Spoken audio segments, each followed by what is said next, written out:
ॐ शन्नो मित्रः शं वरुणः शन्नो भवत्वर्यमा शन्न इन्द्रो बृहस्पतिः शन्नो विष्णुरुक्रमः नमो ब्रह्मणे नमस्ते वायो त्वमेव प्रत्यक्षं ब्रह्मासि त्वमेव प्रत्यक्षं ब्रह्म वदिष्यामि ऋतं वदिष्यामि सत्यं वदिष्यामि तन्मामवतु तद्वक्तारमवतु अवतु माम् अवतु वक्तारम् ॐ शान्ति शान्ति शान्तिः ॐ सहनाववतु सहनौ भुनक्तु सह वीर्यङ्करवावहै तेजस्विनावधीतमस्तु मा विद्विषावहै ॐ शान्ति शान्ति शान्तिः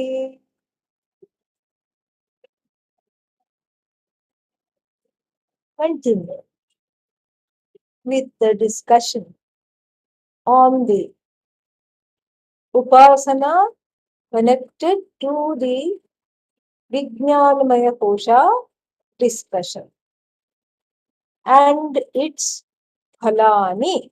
What are the fruits of this? What are the fruits of this this kind of an upasana? So yesterday we divided the fruits into Drishtaphala and Adrishtaphala. And Drishtaphala means what? Immediate, visible results. Often that which can be objectified.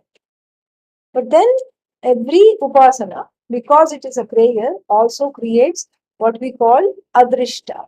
Certain fruits or certain things that are kept in abeyance to fructify later on.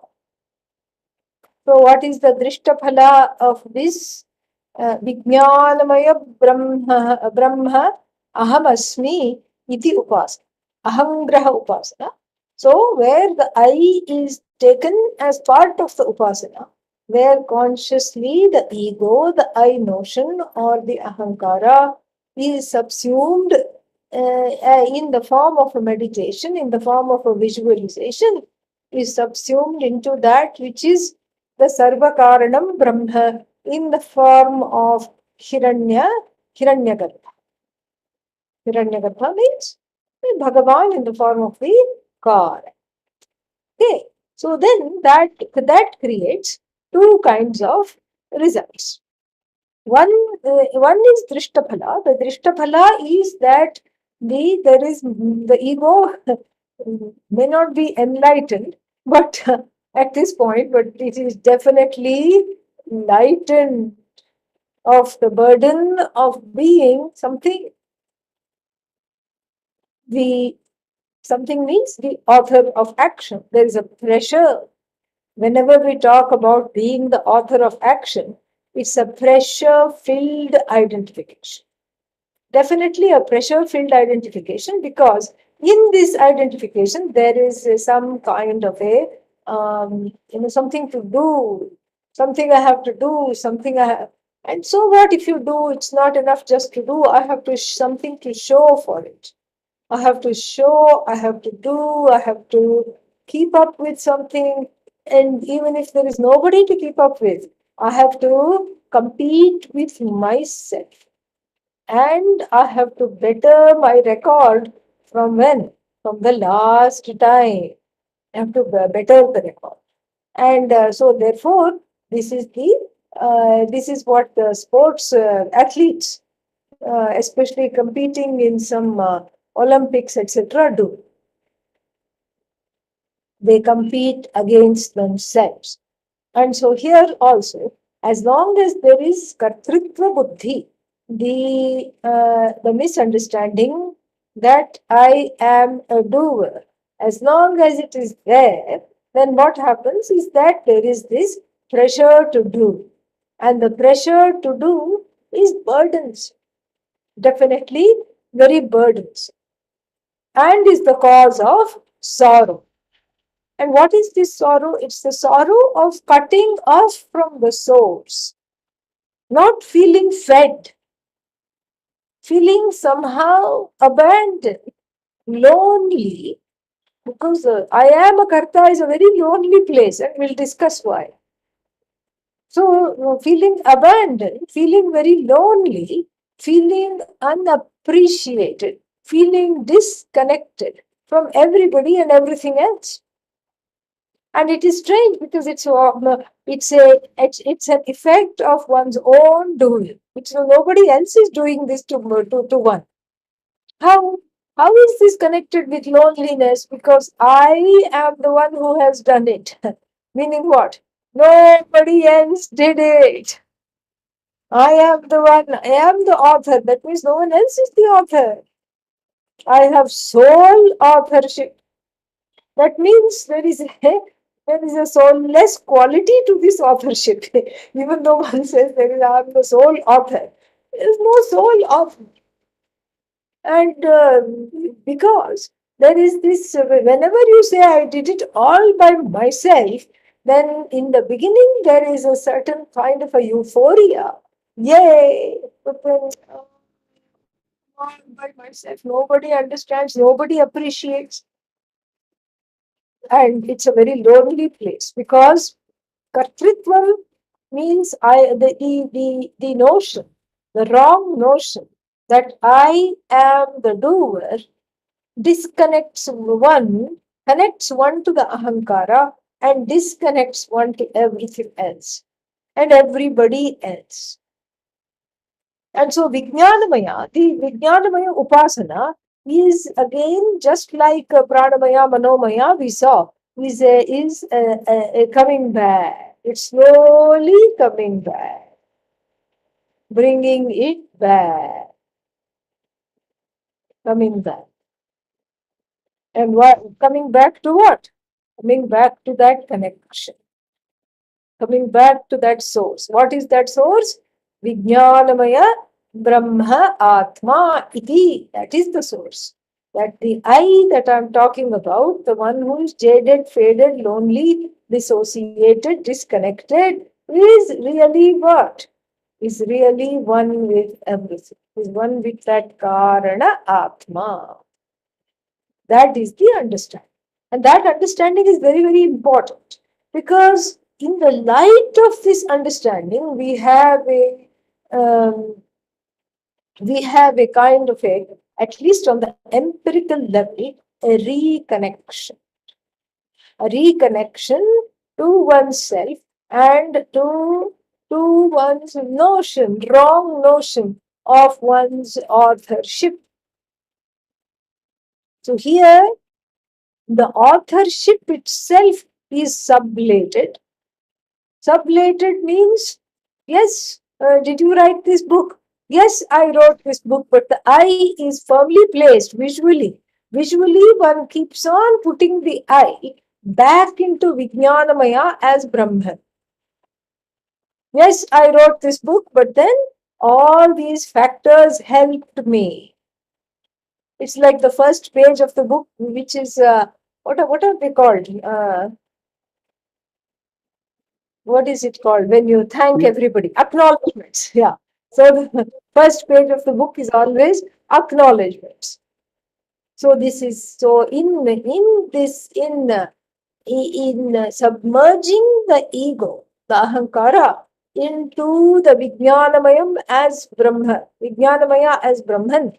That means there is a acknowledgement that I am never alone, and the power and the force that I have, Ichha Shakti, Kriya Shakti, Jnana Shakti. The power to know, the power to do, the power to desire to do. All this is just a borrowed glory from Vijnanamaya, from that Karta, which is Hiranyagarbha, which is Sarvasya Karta, which is Sarvasya Karana, which is Sarvasya Karta. And that alone is myself alone. This is a repeated visualization. 24/7, 365. And that is what is there, this ahangraha upasana. And then therefore, this Atma Bhavam, the I-ness, is given up. Where is it given up? It is given up in the light of the visualization. Listen carefully, because it's not in the light of the knowledge, because it's not knowledge yet. In the light of the visualization, aham vijnanamayam brahma. And so the I-ness, the ahankara, is what? Is given over to Vijnanamaye Brahmani. It is Veena. It is given over to that. I find myself included in this Vijnanamaya Brahma, and so therefore Vijnanamaye Brahmani ke eva, in this alone, this Atmatva Bhavayan, Atmatvam Bhavayan, visualizing myself as included in that. And then, so means superimposing the Atma, the I, upon that Brahman, or taking Vijnanamaya Atma as myself alone, or as including me. Yaha aste, the one that stays like that. And then yesterday we saw na pramadyati, without any slippage, yaha aste. No slippage, no going here, going there, and no questioning back and forth, nothing. The one who gains steadiness in this meditation, what happens? Kim tat uchyate. Now it is going to be told. Tatah kim syat iti uchyate. Sharire papmano hitva sarvan kaman samashnuta iti. We are now back to the Mula Grantha. Mula Grantha means the text itself. This, what I just quoted, is not from the Bhashya. It is from the Mula Grantha alone. And so, Sharire Pakmano Hitva Sarvan Kaman Samashnuta iti. Sarvan Kaman Samashnute gains all the desires of desired objects of desire, gains through Adrishta. And we'll see how a little later. Gains the objects of desire. How? Sharire, in the body, Papmanaha. Papmanaha, Papman is a fancy word for Papa. Papa is Akaranta, declines like Ram. And Papman is Papman is Nakara, declines like Atma. Papa is neuter, I think. So yes, it will decline like Phalam. So, but from the third case on, like Rama. And so, Papman, Papma, like Atma, Atmanau, Atman, Papma, Papmanau, Papmanah, Papmanam, Papmanau, Atmanah. So, this is Pap. And this Papman, this word is very, the Upanishads are very fond of this word. We find in the Chandogya also, Atma Apahata Papma, very nice rhyme.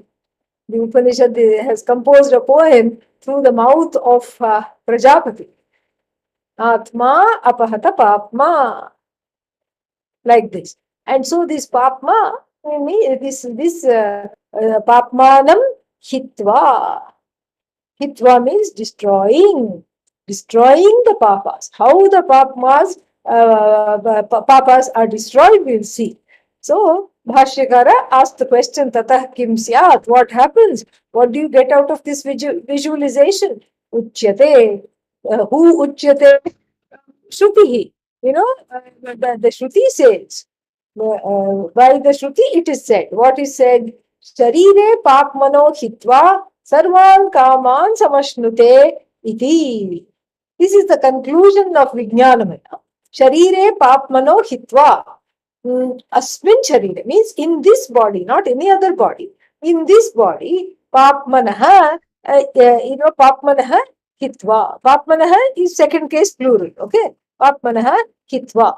So, meaning sarvan papan hitva. So then so what kind of papa? Sarvan papa nitva means not all the prarabdha will not go sanchit because it is here to stay. In fact, because of the prarabdha, because of prarabdha only you are attracted to this meditation. One can argue. That means purva punya. You are attracted to this meditation, this visualization, this Upanishad. You are attracted to this Shravanam because of the prarabdha alone. So the prarabdha won't go. And then sanchita, which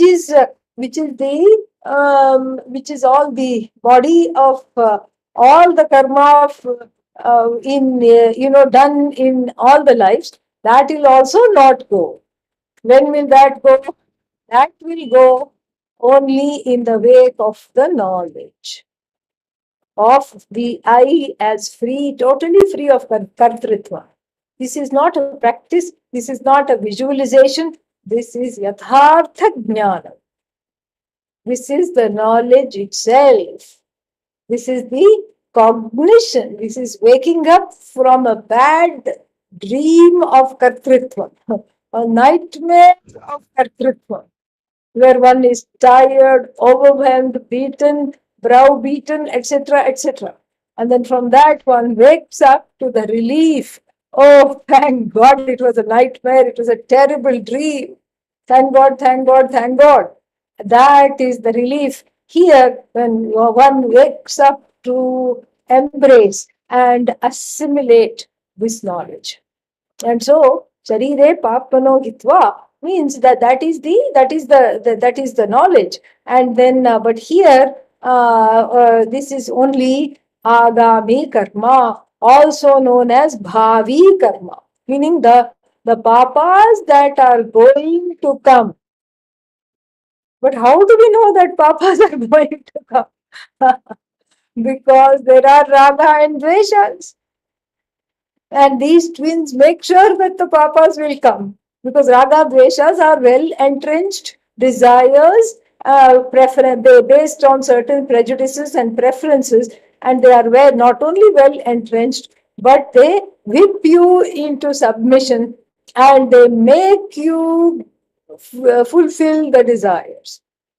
They create a pressure, which in the Bhagavad Gita is known by the word Vega.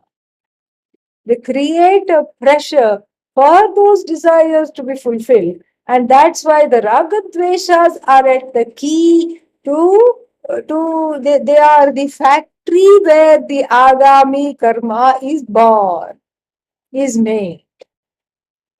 So the agami karma, the bhavi karma or agami karma nursery is this is the ragadvesha. That's where they are born. That's where they have they are bottle fed and made strong and made capable of what? of discombobulating your entire pursuit. Not that you were studying something big like Vedanta anyway. No, maybe the person was just wanting to have a good life, wanting to help a few people, and wanting to grow a little bit in compassion, wanting to just have some friends, wanting to achieve something, wanting to grow creatively. Maybe that's all the person wanted. But the Ragadveshas, they grew strong. They became ninjas in this nursery where what is the nursery? The nursery of wrong karma. That is so they became like ninjas. And then what? And they rubbed their hands in glee. And they said, to hell with this fellow's ambitions, to hell with all the desires, to hell with whatever they wanted to do. Why do they have to study Vedanta? Forget Vedanta. That's not even in the picture.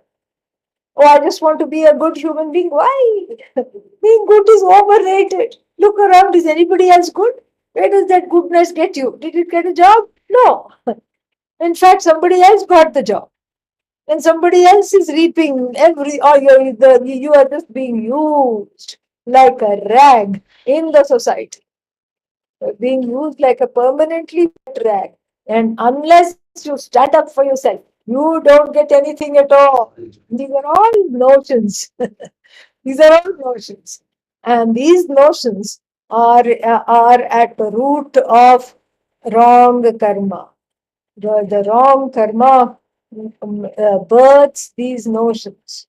So the nursery of wrong karma is are the babysitters called raga and dvesha. That is what happens. So then so sharire papmano hitva, meaning that this is what it entails. Sharira abhimana nimitta hi sarve papmanah. Bhashyakara is wonderful. He gives just, these are just 4 words. Sharira abhimana nimitta hi sarve papmanah. Sarve papmanah sharira abhimana nimitta. Sharira abhimana nimitta means all the papas, sarve papmanah, all the papas, very important, this line is, sarve papmanah sharira abhimana nimitta hi, meaning that all the papas come out of, are born out of the identification with the body as I. So the papas rest on this I-ness that is connected to the body, and if the body is mentioned, the mind and the Vijnanamaya, since this is Vijnanamaya Kosha, the Kartritva Buddhi, all this also we have to drag in. So Sharire, in this body, etc., Abhimana means the wrong identification. The identification with this body, etc., is the cause of all papas. Very, very nice. Very beautifully put. And so, as long as one is body identified, mind identified, senses identified, and then what else? I am a karta iti identification, I am a bhokta iti identification. As long as it is well entrenched, and as long as I keep reproducing this identification, that means what? There is a smallness centered on the I. No, I have a big body. How big can your body be? I'm I'm 6.5 feet tall. Okay, but that's also a finite number. If you really feel you are big, somehow you are somebody, it does not take very long for the smallness to come. In fact, it's like a scaredy cat. When the cat is scared, it just puts its hair up and then tries to make itself big with all its hair up, and then it walks sideways to show the predator, I am bigger than you. And that's what this jiva is.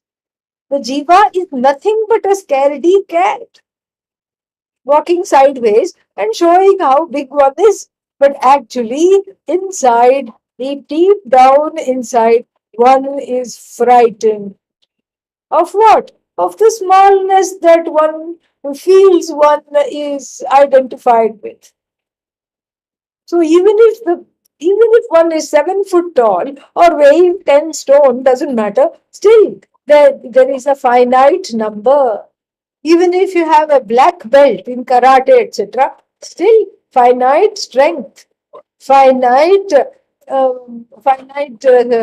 strength, finite body, finite mind, finite intelligence. And so, as long as your body identified, then you will be dogged by the smallness, in the fear of decimation, insignificance, insecurity. All this, you will be dogged by all this, big time dogged. And dogged by all this, that means what? You cannot, you feel so like nobody. Especially if you look at a few NASA pictures, especially now that the James Webb telescope is keeping on sending us so many photos. It is very trigger happy. And what photos it sends? It doesn't send selfies, and it doesn't send a little bit of dirt like curiosity and perseverance, those beings that are there on Mars. These intelligent yanas. Yanas means these vehicles which have gone to Mars.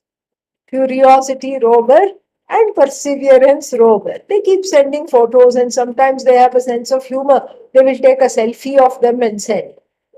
But this James Webb telescope is showing us where the stars are birthed, is showing us how much bigger this universe is than what we had even fathomed. And we thought that we knew how many galaxies there were, and it showed us a place through which a little window through time where we could see many, many, many, many more galaxies, too many to even count, all of them spinning in their glory. It's just that. And so when you see that, then you know, then you say, okay, out of these thousands, millions of galaxies, Milky Way, my galaxy, mine. So where are my galaxy? Milky Way. And in Milky Way has got huge. My Milky Way is huge. Huge it is. It's got arms, it's got legs, it's got these spinning things, it's got a very big black hole in the center. And where is the solar system? Your solar system, my solar system, where is that located? Nobody knows. Is it near the wing? Is it near the center? Is it near somewhere? Nobody knows. It's all just ooha. Ooha means some kind of a guesstimation. And then what?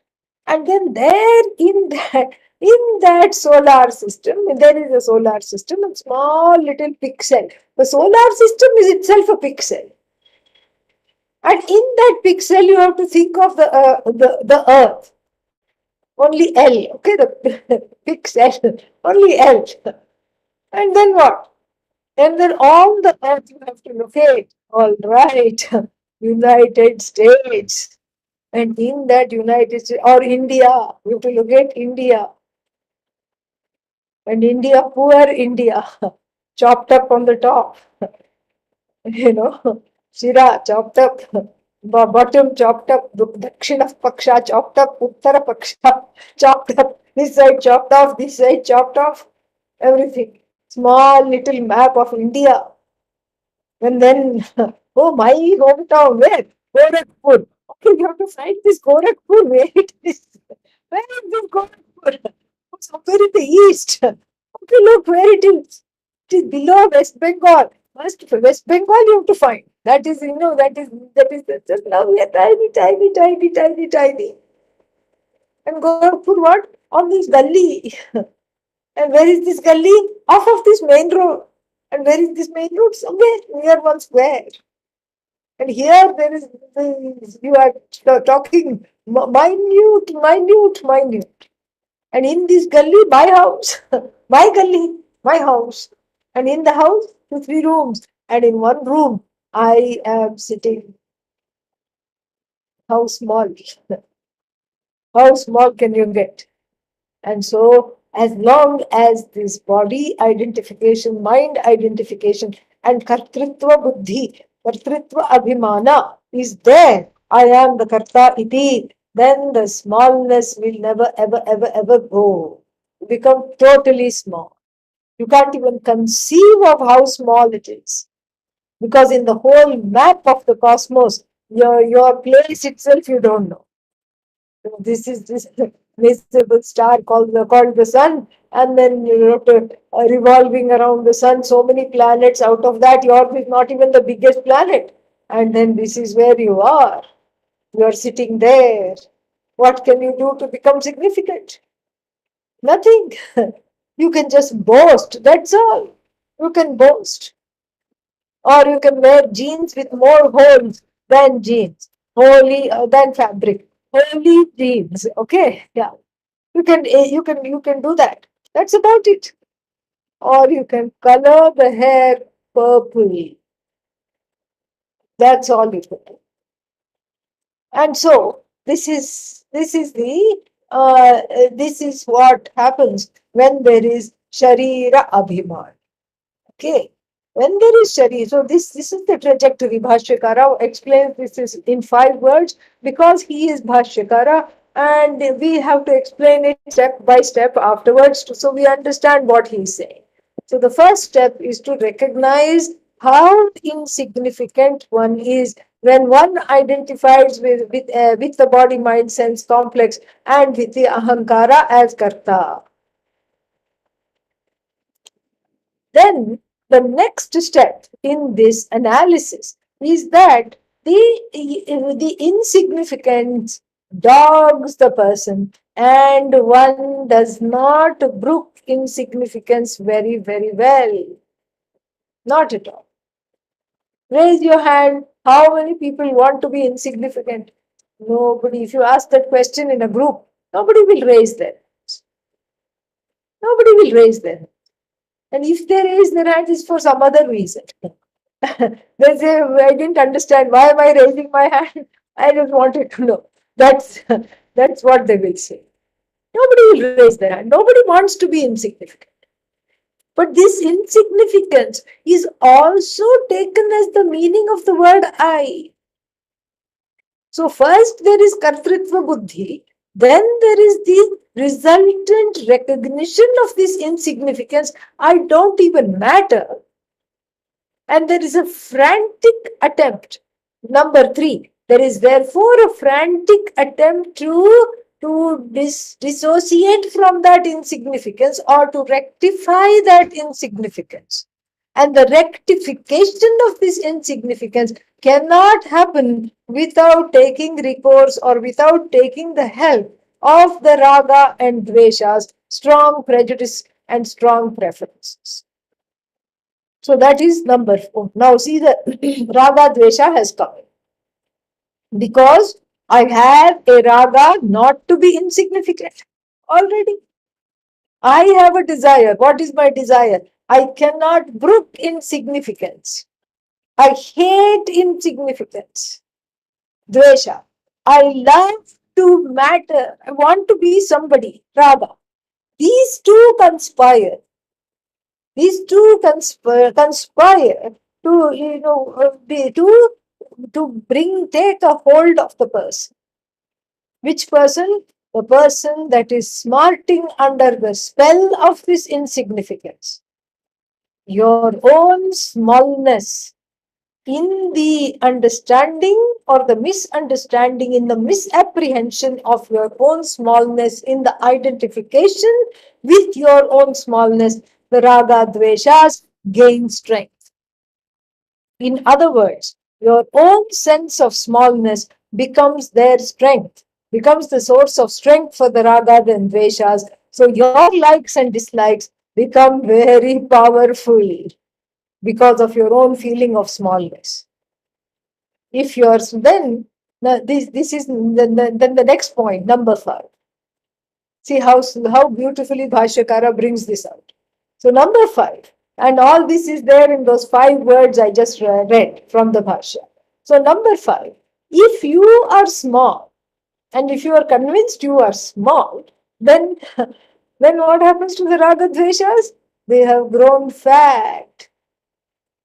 They have become fat. Like a animal ready, that is unfortunately primed to be eaten. So the animal that is ready to be eaten, I don't understand this logic at all. First they keep on feeding it, and then they kill it. And so they keep on feeding it. So like that animal, which is the raga dveshas are now fat. They have actually become fat, using your smallness to feed themselves. They have become fat. You continue to be small. They have become big. When the raga dveshas are big, then the whole proportion in your life is reversed.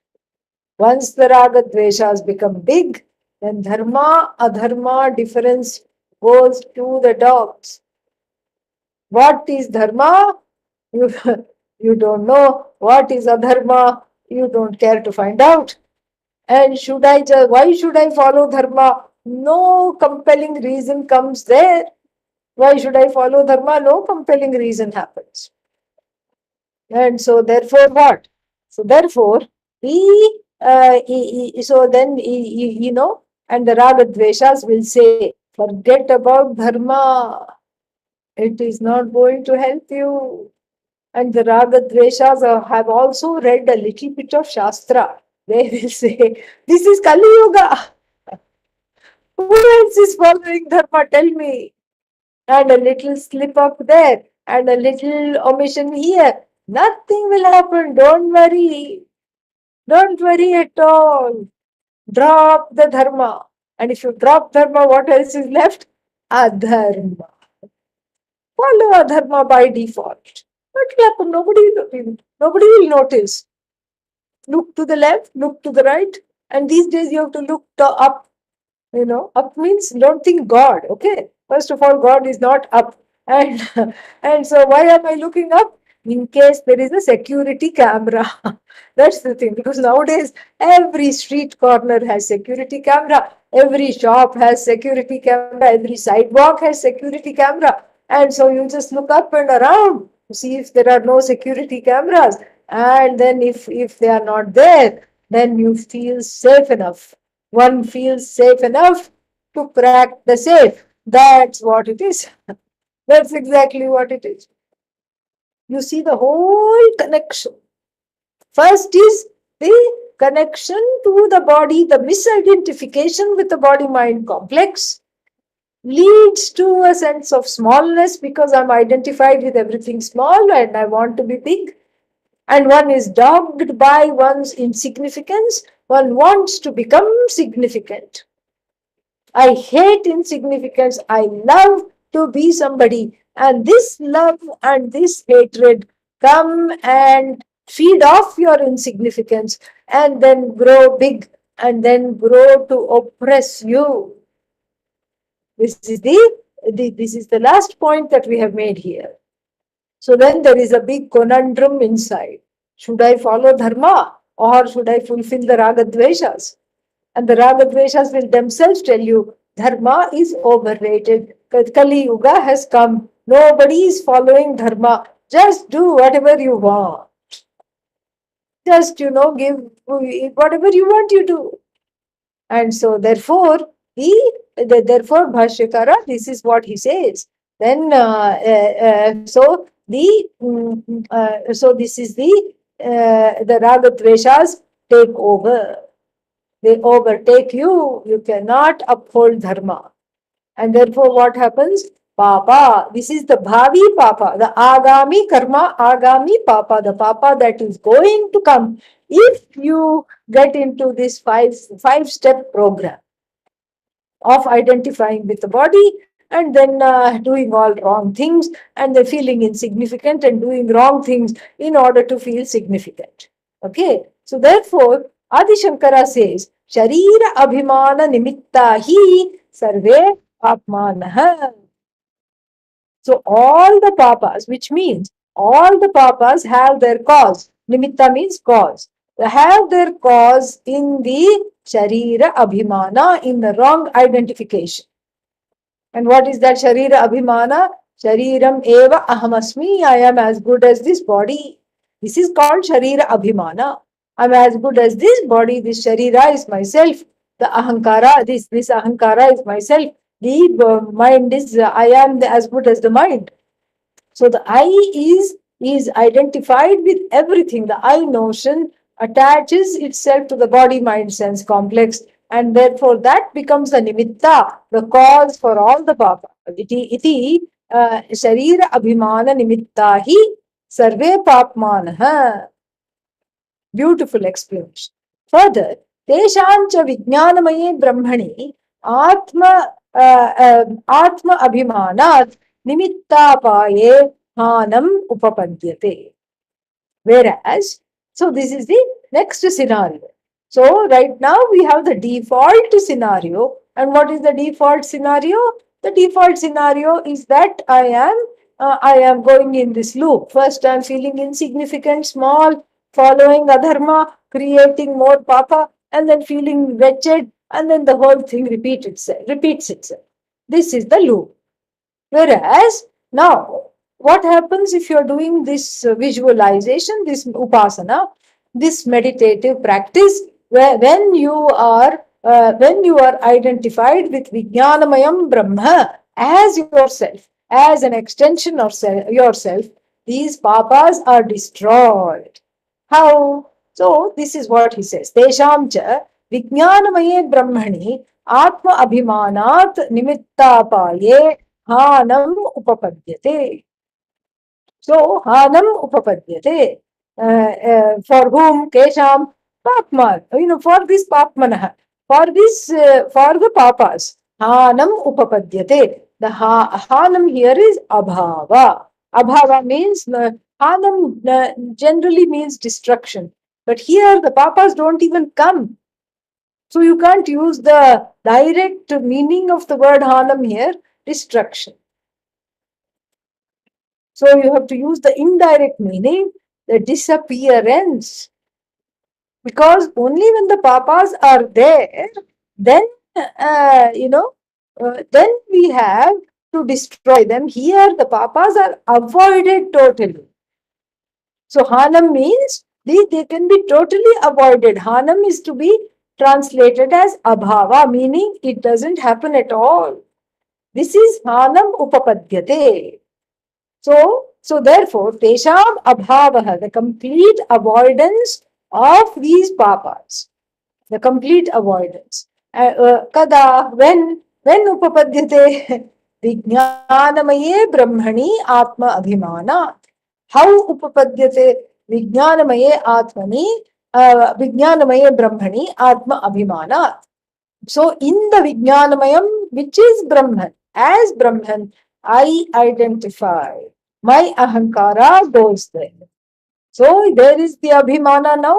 The abhimana, the identification is placed directly with Brahman as Vijnanamaya or Vijnanamaya as Brahman, not in the body, but in the Vijnanamaya Atma as Brahman. That's the idea. Vijnanamayam is Brahman, and that Brahman I visualize, and so this is not a understanding Brahma aham brahmasmi. No, that is yathartha jnanam. This is just a upasana. So this is what it is. So in this Brahman, which is in the form of this Vijnanamaya Hiranyagarbha, I repeat and I visualize I am this Brahman in meditation. Then the effect of this is pointed out. What happens as a result? There is another maxim that is given here, which we have to study a little bit to enjoy what comes next. Nimittapaye naimittika apaya, it is often said. Nimitta means the cause. When the cause is destroyed, apaya, destruction. With the destruction of the cause, the effect is not naturally destroyed. Obviously. So if you want to stop a particular fruit from coming on the tree, and then if you just cut down the tree, and no more tree, no more fruit. That's the idea. The tree is the cause of the fruit, and if the tree is destroyed, there will be no more fruit. Let's say there was a lightning and the tree was destroyed, and the fruit is automatically destroyed. That is the idea. So nimittapaye, naimittika apaya means when the cause is taken care of, then the result, you don't have to worry because the result is not automatically disappears. When the cause is taken care of, the result doesn't have to be thought about at all. Nimittapaye, naimittika apaya. And so, tesham papmanah hanam upapadyate. Abhava upapattihi nivrittihi upapadyate. Because the here tesham hanam is only for the agami karma. not all the papas. That only comes in the knowledge. All the papas are destroyed when one wakes up from the stupor of kartritva and bhoktritva. When the identification of the I as karta, as bhokta is destroyed by self-knowledge, and one wakes up from the stupor of identifying as karta and bhokta, then only we have samyak jnana. And then that is what is called samyak darshanam, etc. All the papas go away. That's different. But here only one kind of papa is being talked about, the papa that one does in the course of one's life, bhavi karma or agami karma. So that why it is not go there, because you are avoiding adharma. Number one, primary reason, you are avoiding adharma. That's why there is no agami karma. And secondly, you are gathering punya, a lot of punya. So new papa you are not doing, and you are gathering punya because you don't have sharira dishu atma buddhi. You keep on submerging that and identifying with Vijnanamaya as Brahman, as Hiranyagarbha, as Brahman, as the cause. And then the Raga Dvesha stop exerting the pressure. And so therefore, dharma, adharma, you not only know the difference, but you can easily follow dharma. And then as a result, Ishvara Anugraha is there. Ishvara Kripa is there. Anugraha means what? Ishvara's blessings are there in the form of this adrishta, in the form of this punya. Ishvara's blessings are there because you are going in tandem with Ishvara. Dharma is a manifestation of Ishvara. So, Sharire Papmano Hitva, and then what happens? Sarvan Kaman Samashnute, and then he gives an example. So, Nimitta Apaye Hanam Upapadyate. Katham Chhatrapaye Iva Chayayaha. Very nice example. So the example is of an umbrella. So the umbrella is the cause of what? Shade. Shade is the effect. Chaya is shade, okay? And so Chhatra is umbrella. Umbrella is the cause, shade is the effect.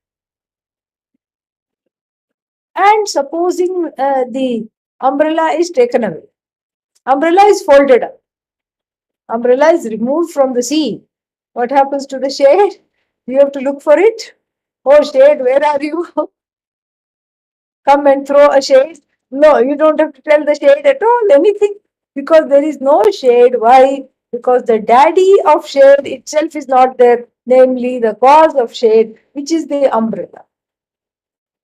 So there is no umbrella, no shade. Nimitta paye naimittika apaya. When the cause is destroyed, the result, you don't even have to destroy that separately. The result is, which is depending upon the cause, which is a dependent reality upon the cause, is also gone. So, Chhatrapaye iva chayayaha. So, when the Chhatra is not there, Chaya is also gone. Shade is not there.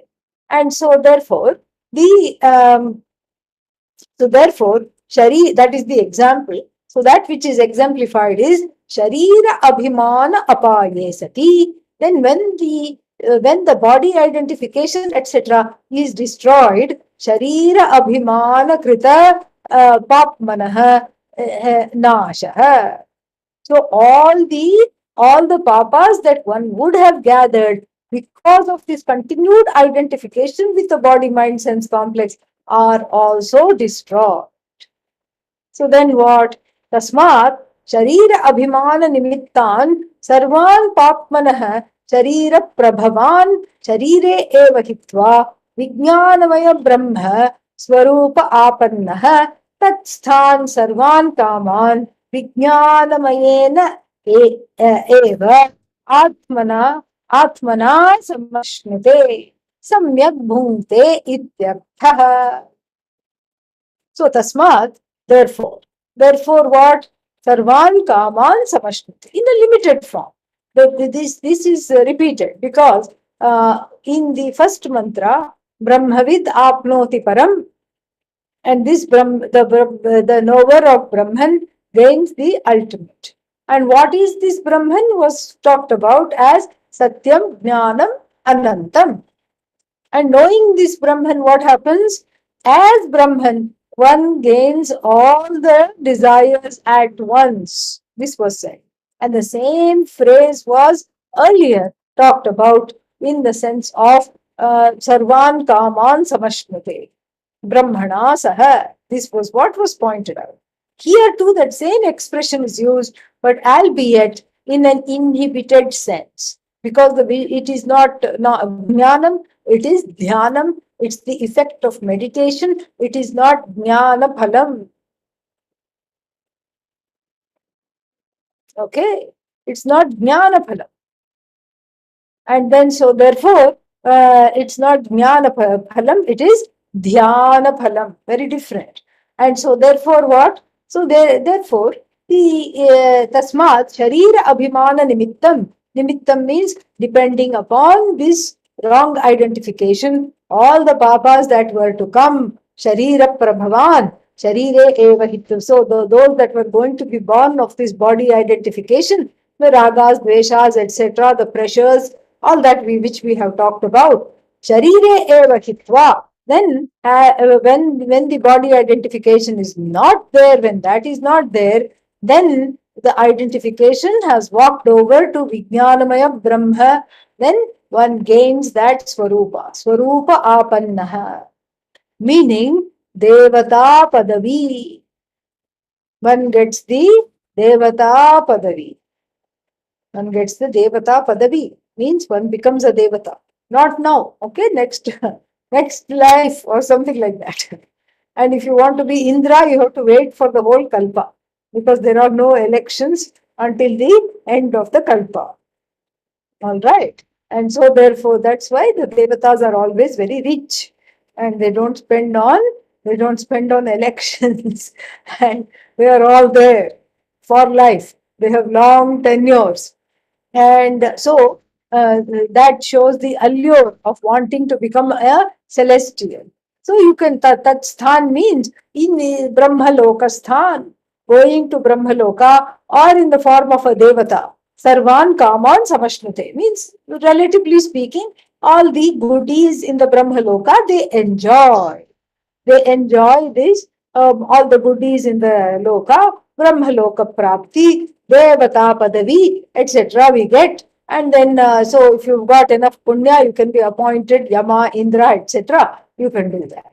And so then, these, since the Raga Dveshas are not there, the person doesn't do any kind of wrongdoing is not there. And then they lead a clean life. And then, as this one points out, Tikakara points out, Sharira Patanantaram, after the body drops, then while living, they are free of papa, agami papa, jiva dashayam, agami papa, they are free. And then mritva, then once they have gone, what happens? Then they, once they are gone from this world, they get to some loka. Because there is a Veda. I am this, it is a visualization, it's not an understanding. So then there is Brahmaloka Prapti. And then after the Brahmaloka Prapti, what happens? Tat Sthan means Brahmaloka Stha. And living in Brahmaloka, etc., various objects of enjoyments that are there in the various lokas that they get. Deha Patanantaram, Tikakara points out, after the body drops. So then Brahmaloka Prapti, then Brahmaloke Gatva, having gone to Brahmaloka, then whatever objects that are there, wonderful music, dance, and of course, the primary activity in Brahmaloka is what? Shravanam, listening to the Shastra. And so that is there, not any different from here. So then that they enjoy. So whatever there is there to do, they enjoy. So then, of course, going to Brahmaloka is not easy. All right. And after, even if somebody goes there, I imagine that once they go there, they just, it's like a vacation. which one was really anticipating. I mean, after going there, one is a little disappointed. Oh no, I spent so much money, I spent so much time, and it's not anything great. Same thing with Brahmaloka. Very difficult to go because you have to suspend all the raga dvesha. You have to keep doing this visualization and these mantras and everything, and then this you have to be in that place and of non-identification with the body and identifying with Param Brahma in the form of Hiranyagarbha. And then so if they are able to go, then they go. But it's not really in the, and there you go, and then what? You sit down to study Taittiriya Upanishad there after all this effort. And then you could, then naturally you'll wring your hands in regret. Oh, I was getting this right there without going through all this rigmarole. That's the idea. So then this is just a this is Sarvan Sarvan Kaman Sammash.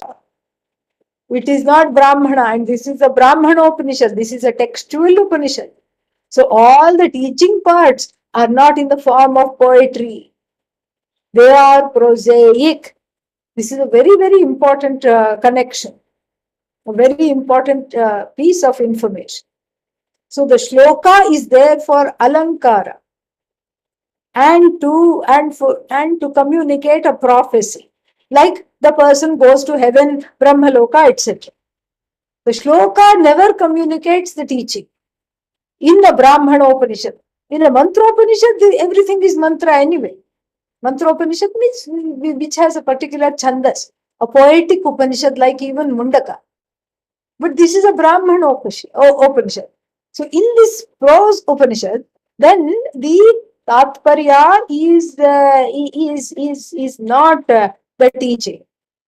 The mantra which is cited, then after that that is just the upasana phalam. But the Tatparya, the point for us is not the upasana phalam. That's just a secondary thing. Nobody is studying the Taittiriya Upanishad in order to go to Brahmaloka. All right. So this is just a mantra cited, and the prose is what has the teaching. The prose is what has the tatparya. Tatparya means the primary, the primary thing. And the mantra only highlights what the prose had said.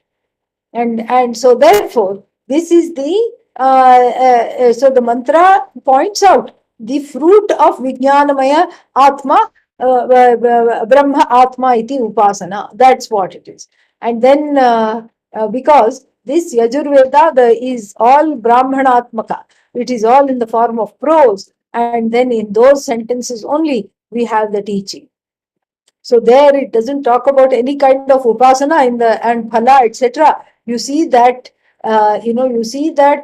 immediately goes to the teaching, and when any other side thing has to be brought in, upasana, etc., we bring in the mantra is brought in.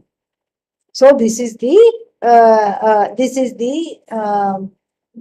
exactly how the Vijnanamaya closes. The Vijnanamaya Kosha closes with this particular mantra. And then he says, Tasya Purvasya Manomayasya Atma Eva Sharire Manomaye Bhava Shariraha Kaha Yaha Esha Vijnanamayaha Tasmadva etasmaditi uktartham tasya purvasya manomayasya, meaning that so that manomaya has become atma, because of which that is vijnana. Vijnanamaya makes manomaya atmavan, meaning lends its presence to manomaya. And then just like the Manomaya lent its presence to the Pranamaya and pervaded the Pranamaya, Pranamaya lent its presence and pervaded the Annamaya. So Vijnanamaya pervades Annamaya, Pranamaya, Manomaya, all the Mayas we have studied up till now. It is the most pervasive. Okay. So Manomaya Bhava Shariraha, Sharire Bhava Sharira Atma, obtaining in the Manomaya body. What is that? Vijnanamaya. Tasmadva etasmad. So this is uktartham, because this is the little refrain that comes. So tasmadva etasmat manomayat. This was already said before. तस्माद् वा एतस्मात् विज्ञानमयात् अन्योन्तर आत्मा आनन्दमयः. So this tasmad va tasmad vai etasmad is just as before. And then there is one more atma to reckon. What is that? Anandamaya. Anandamaya atma. The final kosha where the jiva is the bhokta, identified as the experiencer. The karta is now changed into bhokta. Bhokta is another aspect of the karta. Bhokta is the person for whom the karma becomes important. In other words, why does one cook? In order to eat. That is the idea. Nobody says, I'm cooking. Okay, what are you cooking? Breakfast. And so what are you going to do after cooking breakfast? I'm going to cook lunch. Oh, then what are you going to do after cooking lunch? I'll start cooking dinner. Are you employed as a cook? No, no, no. This is just for myself. Nobody says that. No one says that. So you cook in order to eat. You work for the whole week in order to take 2 days off. And then you work for the whole year in order to take 2 weeks off. You work the whole life to take the rest of the life off. That is the idea. So the bhokta is the swarupa of the Atma, and this desire to enjoy the results of one's action is called bhoktritvam, and that is Anandamaya. There are many scholars who think that this Anandamaya is Ananda itself. That the suffix maya should be studied in another way, not vikarartha, not in the sense of a modification. That Bhashyakara is going to contest, and that he is going to give 5 reasons why Anandamaya is not Ananda. It is a vikara, it is a modification of Ananda, it is still the effect that we are talking about. We are talking about the identification with the bhokta, and that is what it is. Bhashyakara is going to give 5 reasons. We'll see that next week. There are some questions here. Let me look at them. What are they? When can we say that destruction is it's truly destroyed, or it goes into seed form? No, no, no. Here destruction means abhava, meaning it doesn't even come up. The fact that I can cross dharma, I cannot even conceive. That is what is called destruction here. So, but I understand your general question. So it goes into seed form because it is as long as there is ajnanam. When there is jnanam, there is no seed, there is nothing. There is no land to plant it. There is no sukshma sharira. The identification, there is no sthula sharira. Identification. And the karana sharira, the third body, the gross body one is not identified with. The subtle body one is not identified with, and one is not identified with the ignorance, which is the causal body. So there is no seed form. It is all mithya. Karma becomes mithya when this knowledge comes. So it will not come back. Okay? Yeah, it's not like the dandelion, a weed, which you uproot and then it seeds itself all over the lawn, and then it comes back. No. In the knowledge, it's just like when the chhatri, the what is that called? The umbrella is removed, the shade is gone. It's like that. So then, next question: when the papa is destroyed through giving up the ahankara, is the prarabdha karma changing? No. The prarabdha karma is meaning prat arabdham, means it was already brought into being, meaning it cannot really change. But there are always exceptions, aren't they? And there are exceptions, you know why? Because we are talking of prayer. Prayer can neutralize prarabdha, sometimes completely. And I have seen this. I've seen people with terminal illnesses, and Pujya Swamiji would suggest some parihara and then some kind of a remedy, and then they would do that remedy, and then one person lived afterwards. He was given 6 months to live, and then he did this big ritual, and then he was alive for 20 years after that. And so, yes, prarabdha can be changed through prayer, at least part of it neutralized, if not totally neutralized, mitigated. That is possible. But generally, prarabdha cannot be changed, especially because a lot of the prarabdha karma is very strong and stubborn. It is called prabala prarabdha. If it is prabala prarabdha, strong prarabdha, it cannot be changed.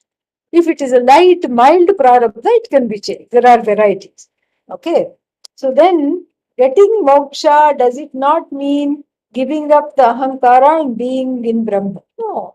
Because even to get the moksha, even to understand I am free, you need the ahankara. Because you say, I am free. Right? Yeah. So you need the ahankara. So the ahankara is lightened, as we saw today in the class, is lightened of the burden of identifying with the raga and dvesha, kartritvam, bhoktritvam, etc. So that is the ahankara, which is in the form of a shishya, which is in the form of the one wanting to know, which knows I'm already free, but I have to understand it. That is the one that he understands that I am free. But having understood I am free, the person says I was never bound, and how can I be free? You see, that is the idea. And there are many Vedanta poems that suggest this kind of a thing. I hope that was clear. One more question. Can marriage be an example of Prabala Prarabdha? Definitely. Yes. Absolutely. Marriage can be definitely a Prabala Prarabdha. And as we see in Vishwamitra's case, he wanted to become a rishi, a maharishi. And then what happened? He went and got married to Menaka. Prabala. It happens many times. People are on people have taken vows of brahmacharya, and they want to go on that path, and they want to finally take present themselves to getting sannyasa, etc. But then what happens? They meet somebody along the way and decide to spend the life with them. Nothing wrong. But then the prarabdha takes these kinds of things, take these kinds of forms. Difficult prarabdha, because difficult means I had a different thought. That person would say, I had a different thought, but it is pulling me in this way. Nothing wrong. Accept it. Nothing wrong. And nowhere does it say that if you are married, you cannot study. Nowhere does it say that. So nothing wrong. Okay. Yeah. So in the beginning of the class, you mentioned that we challenge ourselves in countless ways. What about the society which also challenges us in countless ways? I don't remember saying that we challenge ourselves in countless ways. Did I say that? Does anybody else? Can you please tell me the context? Unmute yourself. Tell me the context in which I said that. Maybe Swamiji, the pressure we put ourselves. Oh, the pressure. Yeah, pressure. What about the society which also challenges? Yes, society challenges. Yes, true. But then you know what? the, the society's challenge is not seen as a challenge unless the hook is inside me. That I'm affected by what society thinks. That is the problem. And that hook is inside. Vedanta is an inside job. And so that anger, that pain is not caused by the society. It was already there. It is triggered by the society. It is stimulated by the society. It is triggered. It is re-stimulated. But it is not, the society is not the cause. And so therefore one has to one has to hold that. One has to learn to accept the pain and the anger and hold it like one holds a baby. Rock it back and forth. Comfort it as the adult. One has to do that repeatedly. And then, its hold lessens. One is in the, when one does this, one is in the compassionate Sakshi Bhava. One is in the place of the non-judging, appreciative, kind, compassionate, contented witness. That's why we meditate. And the meditation brings one more and more back to that place of being the appreciative, accommodative, non-judgmental, contented, compassionate person. That is the truth of it. And so all these babies that can then be comforted. That's what it is. Society doesn't have a say over this. Because of society, we just have to thank the various elements in the society because it gives us an ability, a nimitta, a place to face all these things which I didn't even know were there. So we thank those aspects of the society that bring this information to the fore. Right. Om Purnamadah Purnamidam Purnat Purnamudachyate Purnasya Purnamadaya Purnamevavashishyate Om Shanti Shanti Shanti Harihi Om Shri Gurubhyo Namaha Harihi Om. Thank you. Thank you, Swamiji. Thank you, Swaminiji. Om Hari Namaste. Om, thank you.